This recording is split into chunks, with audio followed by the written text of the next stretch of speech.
Hello and welcome to another Metaphysical Monday here on Uncensored Intuition. We are talking about sigils again. So you've created your sigil, now what? So if you haven't already watched, I did do a video in October about how to create. There's 4 different methods. I showed you using the workbook that I created. So we're going to get into it a little bit deeper. We're going to go on to the next steps. All right, so your sigil's created. Now what? That's going to depend on its purpose and your practice. So if you're new to the channel, my name is Melissa, and every Monday we talk about metaphysical topics, mostly brought to you by you, the viewers. So feel free to share your suggestions in the comments. Also do witchy unboxing videos and random tarot readings throughout the month on random topics that just happen to come up into my awareness. The spirit's like, hey, you should do a reading on this and share it with people. So I do that as well. I do have some upcoming, I'm going to do zodiacs again, just for like a new year reading for the zodiacs. It's not something I do regularly. I feel like it's already done enough, and I would prefer to be an inspiration on other topics. So let's get into sigils. So if you've already watched the video, you already know how to create your sigil. We're not going to talk about how to make a sigil in this video. We're going to talk about what to do with it after. So there are 3 main steps, main-ish steps in working with sigils. And the verbiage or the wording of it is going to vary depending on the person that you're talking to or listening to. So overall, though, there's the creation process. You figured out your intention, you're making it into a sigil, right? Making the sigil. The second main step is activation or charging, depending on who you're talking to. So basically, it's the buildup. You're embedding it into your subconscious, making it part of your actual reality and experience, and getting it to stick in there. You're building up the energy in it. So you'll hear it be called like the activation part or the charging your sigil, that kind of stuff. Those types of words are kind of like the middle step. And then at the end, you're going to either, this is also in some stages or some places called the activation, or the release. So a lot of creators talk about burning your sigil or burying your sigil or disposing your sigil, destroying it in some way to get it out of your conscious awareness. And that is what I talk about in my workbook. If you're curious, this is the workbook that I will be referencing. There's a lot of other information in there as well. So basically, there are kind of 2 types. Now, before I get into this, I want to talk about a little bit about chaos magic.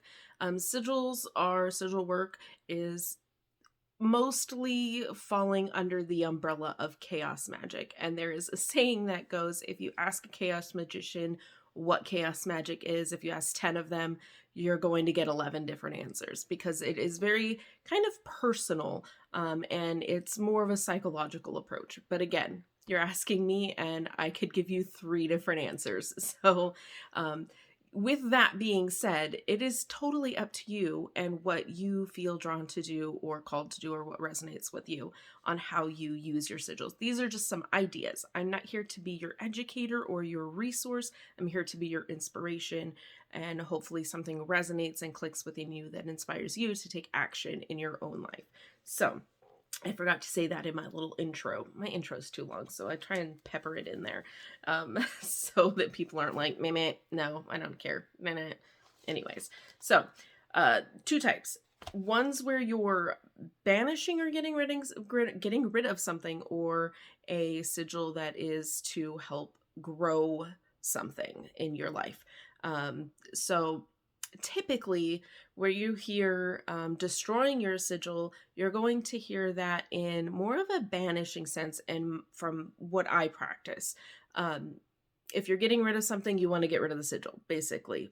Kind of rule of thumb that I stick to, but everyone has their own practice. I'd love to hear your ideas. So burn, bury, or destroy for banishing or removing. So if you want to get rid of something, you get rid of the sigil.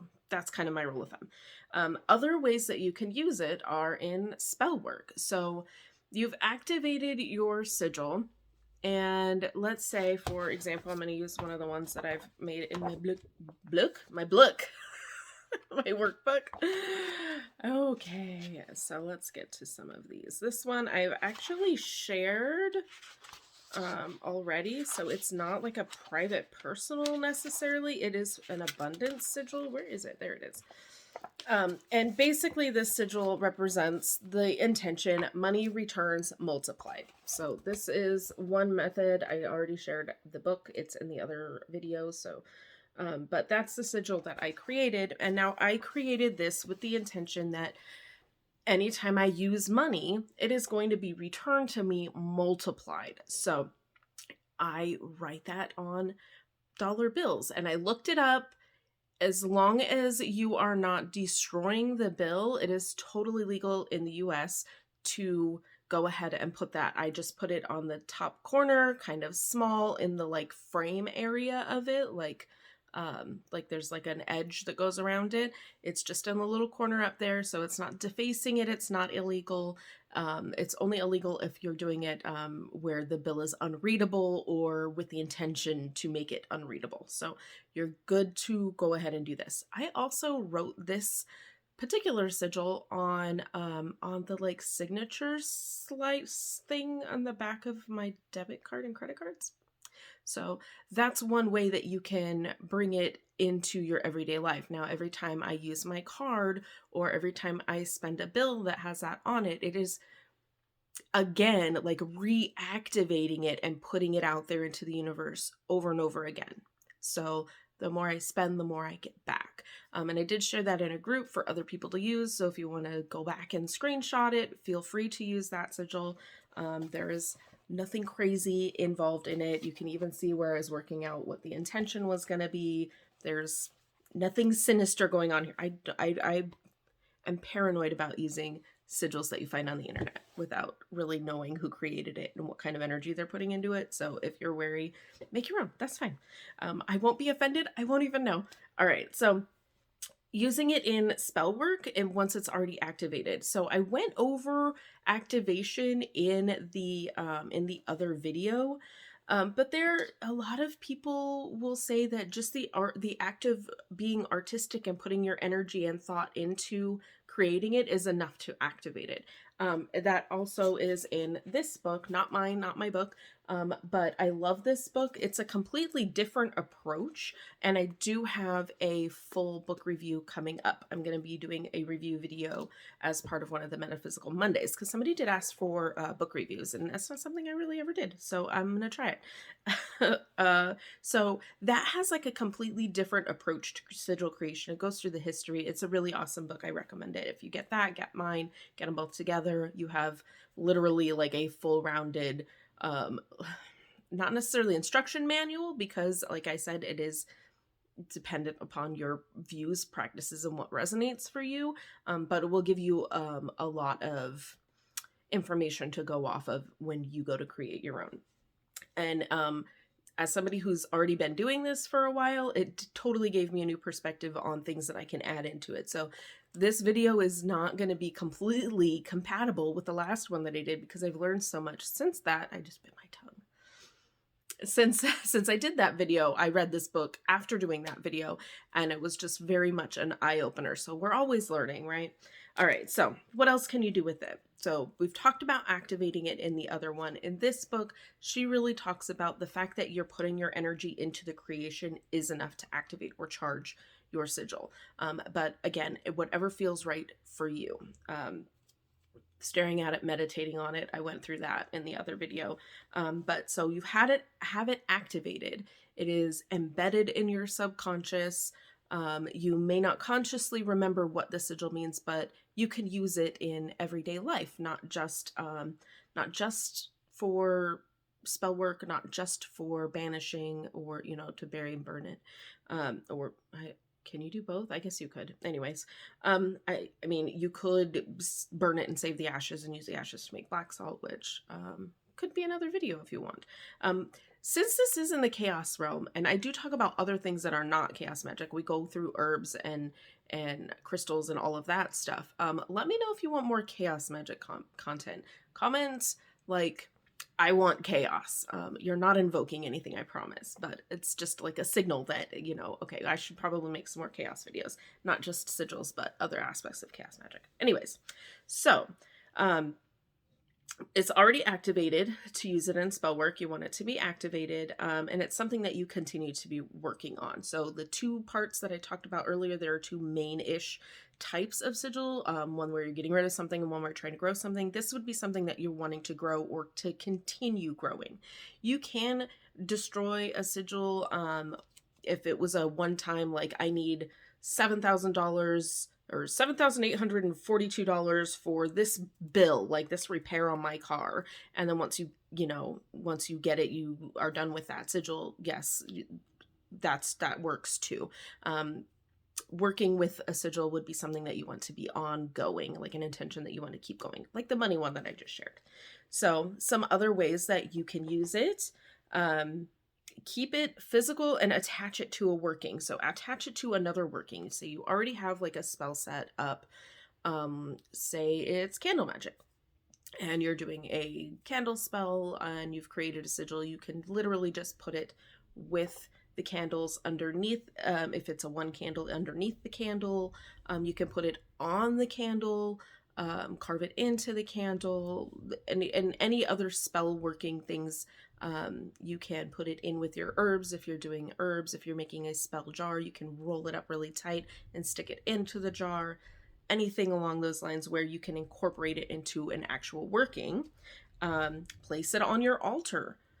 Draw on objects to infuse that intention.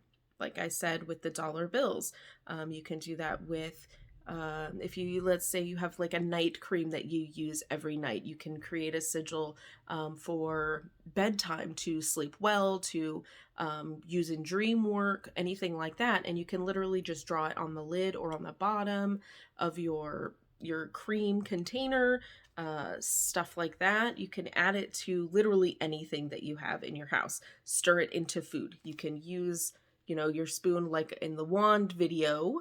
If you want to go back and look at my take on wands, use your whisk wand or your wooden spoon wand and stir in the pattern of your sigil to infuse your food.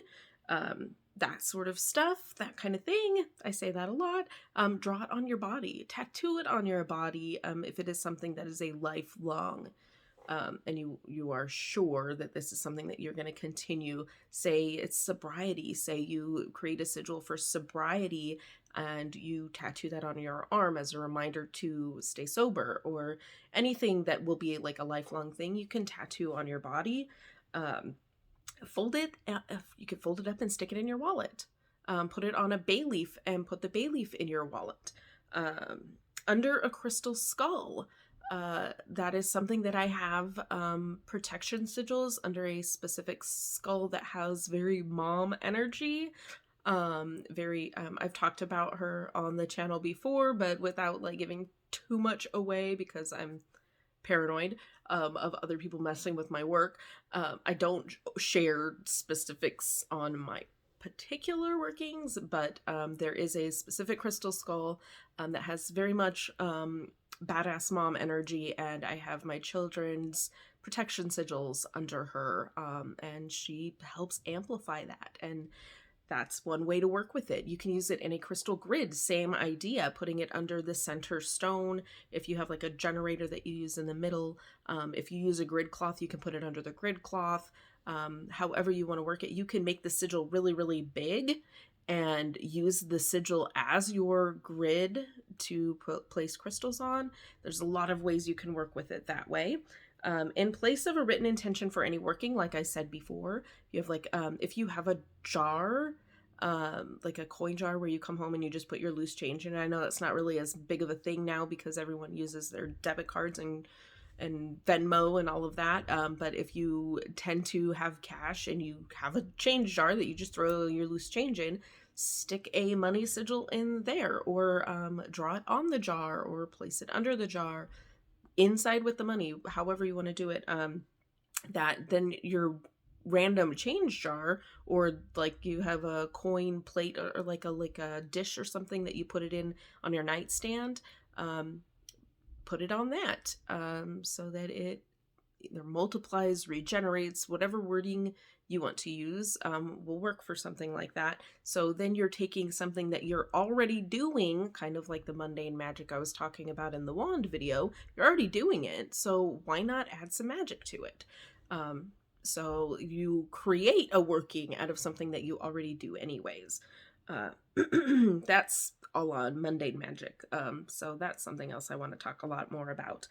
Making art and displaying it in your home to keep it active in your subconscious. So if you are artistically inclined, or if you're even interested in possibly, like you don't have to be artistic to do any of this. You can work it into a design in a coloring page and put it on the refrigerator.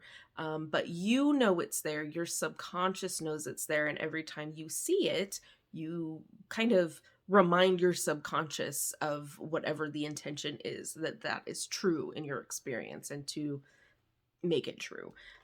So that goes along with stuff from the beginning, or the first video that I did on sigils.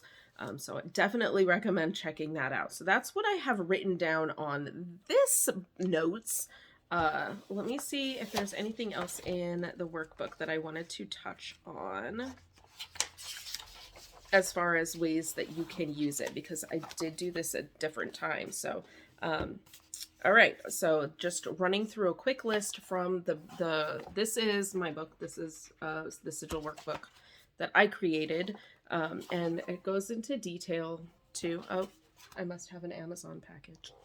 I don't know if you guys could hear that. So here's a little list. Workings like spell jars, incorporate into artwork, under crystal grids, on your altar, tattooed on your body.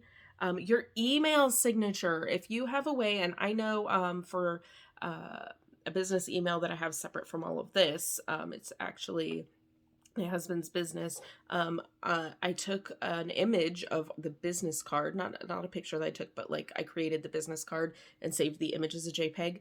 I know in Gmail you can upload a picture as your signature. You could do that as well. Draw it on your items or your tools, your divination tools, your a spoon that you use to scoop herbs, your mortar and pestle, all sorts of tools and things that you use. I mean, your hammer, to protect yourself from not hitting your thumb. I mean, literally anything can be used with a sigil. Your cell phone wallpaper, somebody's ID, or not ID, like their profile image. I know I have a protection sigil as my oldest child, who is 21 and an adult and does not live with me. I have a sigil for them as the like profile picture. So when they call or text, like the little image that shows up is a sigil for them. So you can do it that way. A lotion bottle, when you get out of the shower, you can, if you have like a specific lotion that you use when you get out of the shower, you've cleansed yourself in the shower, and it's a perfect prime opportunity to kind of imbue some extra magic into your body. You can put either protection. I have an oil with patchouli and clove in it that I kind of have a process of like anointing myself after I get out of the shower with it for creativity, fertile ideas, that kind of stuff. You can put on your, after shower stuff, your makeup brushes, all kinds of things. You can imbue some glamour magic there. The tags of your clothes on a coffee mug or your water bottle. If you have a water bottle that you carry around everywhere with you, you can, I even may go so far as to make it interchangeable, so that like you can have like a daily affirmation kind of thing. Like if you have a couple of different sigils that you work with regularly, you can attach them somehow to your water bottle. If you have like a sleeve, I know I have like a neoprene sleeve on my crystal elixir bottle that I like never use anymore. But you could just tuck it in there if you have like a fabric case that your water goes in. That could work. Worn as jewelry, online bio pictures. I could put it in my, I don't know what side the little thing shows up on, but as your little bio picture for YouTube, Facebook, TikTok, whatever you're on. You can use it there too. Purse, wallet, backpack, sticking in your kid's backpack, protection sigil, or maybe even if your child is shy or is being bullied, or something along those lines, you can put it in the tag of their clothing, but they're not always going to wear the same clothing. You could put it in their backpack to take to school with them, draw it on the bottom of their backpack, anything like that. But yes, to answer this question is probably the most frequent question. I did do a class on this in a private group, and I knew this question was going to come up because I had this question. And yes, you absolutely can make sigils for other people. I prefer to have permission. I asked my oldest if I could create them a sigil, and I prefer it that way. As the younger kids, I don't ask their permission because I'm their guardian, and I am, not only by law in our societal structure, but spiritually, I'm in charge of their growth. I'm in charge of making them into good humans. So it is like I'm the decision maker for them. So legally, they wouldn't be able to sign a document. I would have to sign a document. Does that make sense? So I can make that decision for them because they're minors. But to each his own. There are ways of banishing and hexing using sigils that you may not necessarily want to get the other person's permission. That is completely up to you and how you structure your practice, and whatever you believe in. So we're not going to get into the whole threefold thing and all of that stuff, but that is totally up to you. I am just a conduit of information to possibly inspire you to take action in your life, like I said before. So that's like the list that's in here. But like I said, this is the one I made. This is another really, really good one and very popular too. If you have this book, let me know what you think. I am going to do a review. I mentioned that already. But yeah, this is a different view on, so if you got the both of those books, you would have kind of 5 different ways of creating sigils. And she does a really good job of going over the history and where she comes up with her, way of doing it and that kind of stuff. So very, very good book. I do recommend it. So I guess that's kind of like a preview of the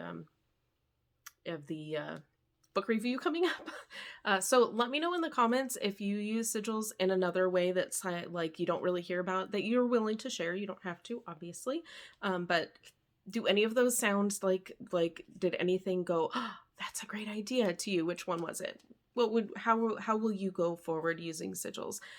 So let me know in the comments. Also let me know, like, I want chaos. And thank you again for watching. I will see you in the next one. Don't forget that the magic you seek is within you. As always, have a blessed day.